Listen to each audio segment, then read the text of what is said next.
Здравствуйте, друзья! С вами Лара Володина. И спешу вам сообщить, что наша Варежка, видимо, эта кличка к ней привязалась, Варя, прилетела наконец-то в Москву.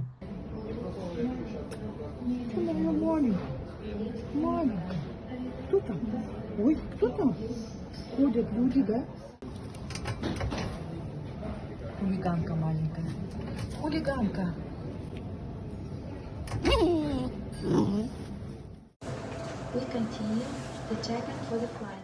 Замечательная, веселая, шебутная, как все дети, без стресса и страхов. Выйдя из переноски после долгого перелета, она сразу встретила людей как своих. К сородичам на полянке потянулась играть. С кошками тоже любит поиграть, только они дают ей по носу. Это как бы краткая характеристика о щенульке, которой месяца 3. Что еще можно отметить? Она не истощенная и не скелет, а значит, ее кормили. Но она ест как не в себя, пока не понимает сытости, охраняет свою миску, подрыкивает, не дает никому подойти к ней, когда она ест.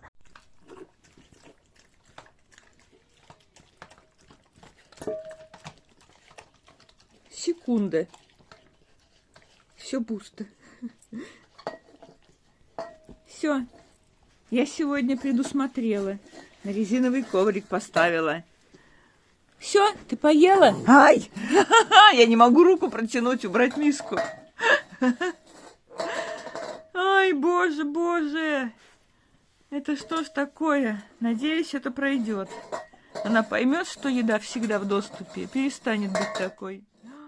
Руки лучше не протягивать, миску не поправлять и всем отойти. Поэтому все домашние животные окружили ее поодаль и смотрят на чудо-юдо, которое к ним приехало. И почему она так рычит? Ведь они не претендуют на ее кашу. Но, думаю, когда поймет, что еда есть всегда, что ее не надо добывать, и она научится есть спокойно.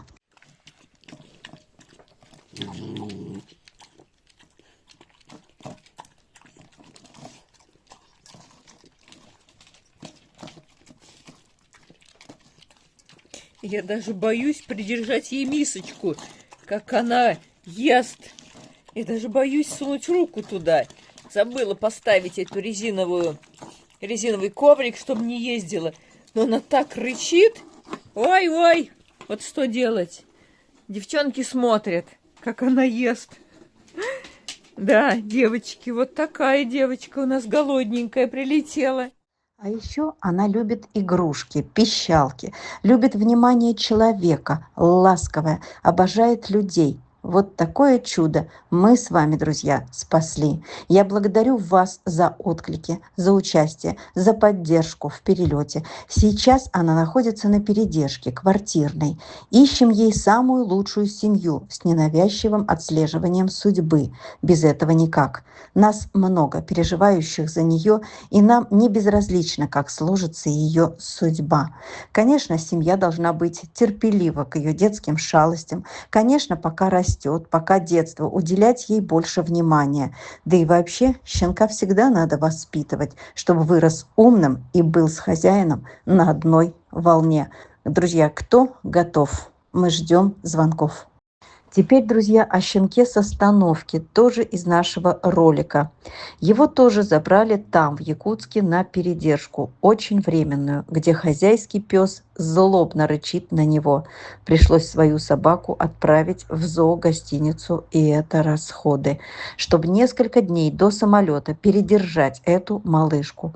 Поэтому ускоренно готовимся на самолет. Щенок этот тоже замечательный, веселый, игривый. Очень любит кошку, которую тоже спасли выкинутую.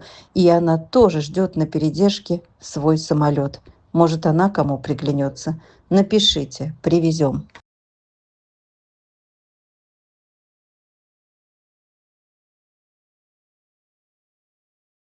Откликнулась семья Александры в Новосибирске, за что ей большое спасибо. Очень-очень торопимся. Спасибо, друзья, что помогаете. Без вас не справиться. Жалко, что семьи редко откликаются приютить даже таких детей. Спасти хотят все, а вот взять к себе, увы, нет. Теперь, друзья, о трехлапой Марте из Беслана. И о ней у нас был ролик недавно с просьбой откликнуться семье, кто позовет, кто пожалеет ее. Ведь после ампутации ноги ей грозила снова улица. И только улица.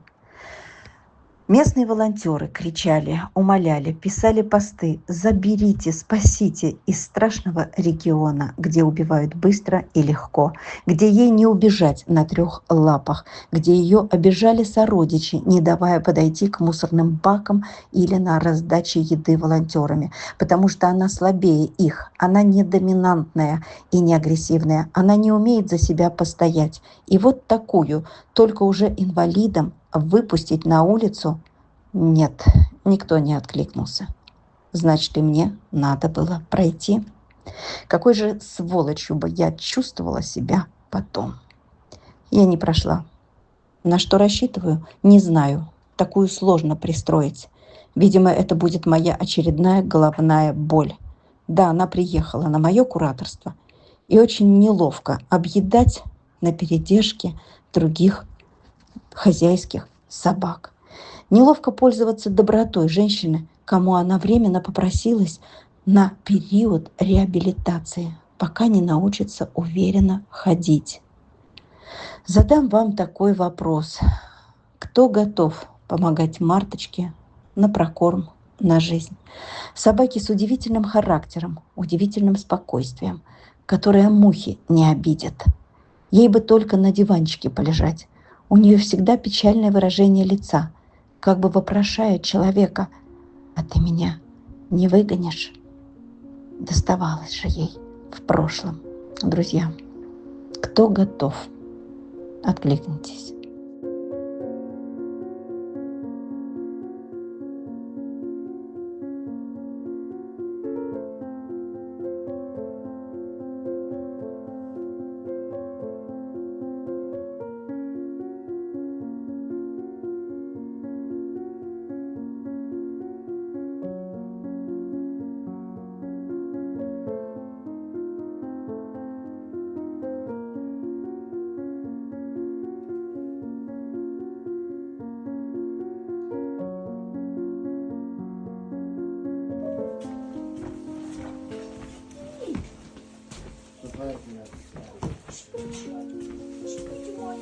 Можно такие маленькие, боже мой. А еще и котят выбросили. Хорошеньких, никому не нужны. Недели 3 от роду. Из подъезда в общаге до пинка. Передержать негде. Самолета надо дождаться. А здесь куда? Никто не позовет. Одним словом, без денег даже таких мышей не спасти. Выводы налицо. Если вы помогаете, то кого-то успеваю спасти, наступив на себя без задора и оптимизма.